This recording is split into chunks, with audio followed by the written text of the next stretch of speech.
दोस्तों, अगर आपके टमाटर की फसल में फूल झड़ रहे हैं तो आप बायर कंपनी के प्लानोफिक्स को 4 ml 15 लीटर पानी की टंकी के हिसाब से स्प्रे करने के बाद इस समस्या से छुटकारा पा सकते हैं। प्लानोफिक्स में दोस्तों अल्फा नेप्थाइल एसिटिक एसिड होता है जो कि फूलों को मजबूती प्रदान कर पौधे के हार्मोन्स में बदलाव कर फूलों को झड़ने से रोकता है।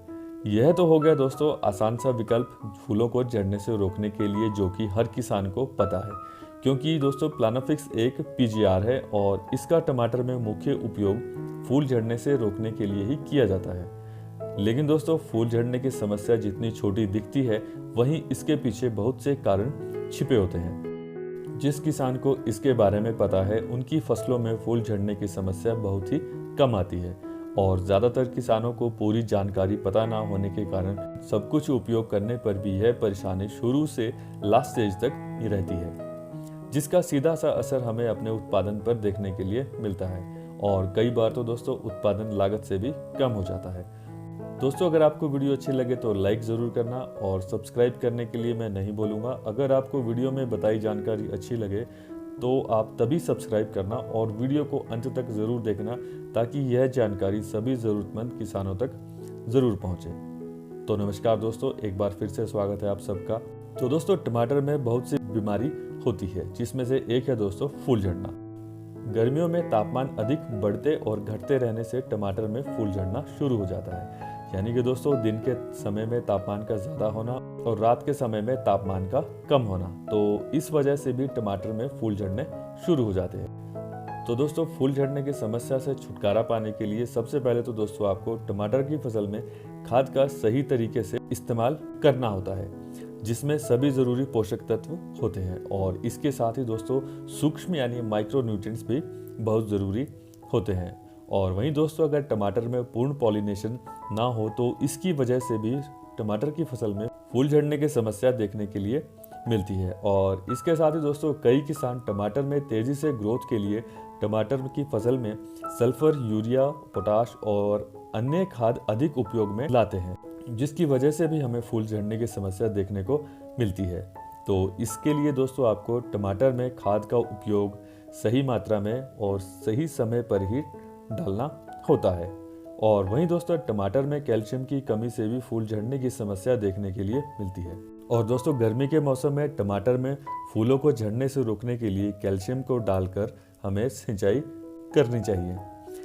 इसके बाद दोस्तों टमाटर में बोरोन की कमी से भी फूल झड़ते हैं, और दोस्तों बोरोन को उपयोग करने से फूल झड़ने तो बंद हो गए ही, साथ ही यह फल को फटने से भी बचाता है और फलों में चमक भी लाता है। इसके लिए दोस्तों आप बोरोन को 25 ग्राम फूल आते समय 15 लीटर पानी की टंकी में डालकर उपयोग में ला सकते हैं। इसके बाद दोस्तों बात आती है उचित सिंचाई की। दोस्तों टमाटर में फूल निकलते समय हमें पानी का हमेशा ध्यान रखना चाहिए, और ज़्यादा या कम पानी होने की वजह से भी फूल झड़ने की समस्या होती है, और गर्मी में ज़्यादा तापमान होता है, तो इसके लिए हमें टमाटर में 2 दिन के बाद सिंचाई ज़रूर करनी चाहिए। और सिंचाई अगर दोस्तों आप शाम के समय करते हैं तो उससे हमें ज़्यादा फ़ायदा मिलता है। और वहीं दोस्तों अगर आप दिन के समय सिंचाई बिल्कुल ना करें, क्योंकि दोस्तों दिन के समय धूप से पानी गर्म हो जाता है, जिससे पौधे की जड़ों को नुकसान हो सकता है। और वहीं दोस्तों टमाटर में 40 से 70% तक की नमी होना बहुत ज़रूरी होता है। और इसके बाद दोस्तों टमाटर में धूप कम लगने की वजह से भी फूल झड़ने की समस्या हमें देखने के लिए मिलती है। तो इसके लिए दोस्तों हमें टमाटर की फसल को ऐसी जगह पर लगाना चाहिए जहां पर कम से कम 6 से 7 घंटे की अच्छी धूप टमाटर की फसल को मिले, क्योंकि दोस्तों धूप से ही पौधे में ऊर्जा का विस्तार होगा और पौधे में नए फूल व फल देखने को मिलेंगे और पौधे का विकास भी अच्छा होगा। इसके बाद दोस्तों आता है नाइट्रोजन की मात्रा अधिक होना या कम होना। मिट्टी में नाइट्रोजन का उचित स्तर होना चाहिए, क्योंकि दोस्तों ज़्यादा नाइट्रोजन से पौधे में सिर्फ पत्तों का ही विकास होगा और फूलों का आना कम हो जाता है। और वहीं ज़्यादा नाइट्रोजन के उपयोग से कहीं ना कहीं हमें फूल भी कम देखने के लिए मिलते हैं। और इसके बाद दोस्तों आता है कीट का अटैक। टमाटर या किसी भी फसल में फूलों का झड़ना कीटों के अटैक से भी होता है। इसके लिए दोस्तों हमें समय रहते नीम ऑयल का स्प्रे अपनी फसलों पर करना होता है, और नीम ऑयल दोस्तों 100% ऑर्गेनिक होता है, और यह सभी तरह के कीटों को कंट्रोल करने का काम करता है। और नीम ऑयल को स्प्रे करने से आपकी फसलों पर कोई नुकसान नहीं होता है। इसके बाद आता है दोस्तों माइक्रो न्यूट्रिएंट्स की कमी।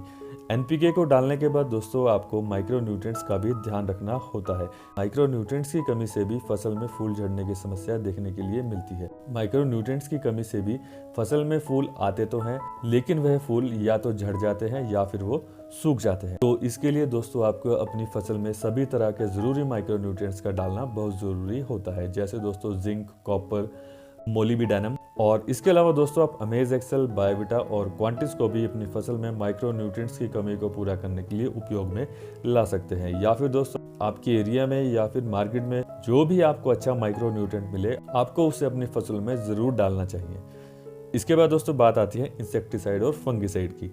दोस्तों टमाटर में फूल निकलते समय हमें ज़्यादा तेज कीटनाशक का स्प्रे नहीं करना चाहिए, क्योंकि दोस्तों अगर हम किसी भी कीटनाशक की ज़्यादा डोज अगर हम फ्लावरिंग स्टेज में लेते हैं तो उसकी वजह से हमें फूल झड़ने की समस्या होती है। और वहीं दोस्तों अगर आप फ्लावरिंग स्टेज में नीम ऑयल का उपयोग करते हैं तो इससे हमें फूल झड़ने की समस्या देखने के लिए नहीं मिलती है। और इसके बाद दोस्तों आपको फ्लावरिंग स्टेज में कॉपर युक्त फंगिसाइड्स का स्प्रे अपनी फसलों पर नहीं करना चाहिए, क्योंकि दोस्तों कॉपर युक्त फंगिसाइड से भी हमें फूल झड़ने की समस्या देखने के लिए मिलती है। तो दोस्तों हमें टमाटर में फूल झड़ने की समस्या, ज़्यादा नमी, कम या ज़्यादा पानी, धूप की कमी, माइक्रो न्यूट्रिएंट्स की कमी, हवा, नाइट्रोजन का मिट्टी में कम या ज़्यादा होना और पॉलिनेशन अच्छे तरीके से ना होना और कीटों के अटैक से और टमाटर की फसल में अन्य बीमारी का होना भी फूल झड़ने की समस्या का कारण होता है। तो दोस्तों ये था आज का वीडियो। अगर आपको आज का वीडियो अच्छा लगे तो लाइक करना, कमेंट करना। तो मिलते हैं आपसे अगली वीडियो में, तब तक के लिए बाय बाय, टेक केयर।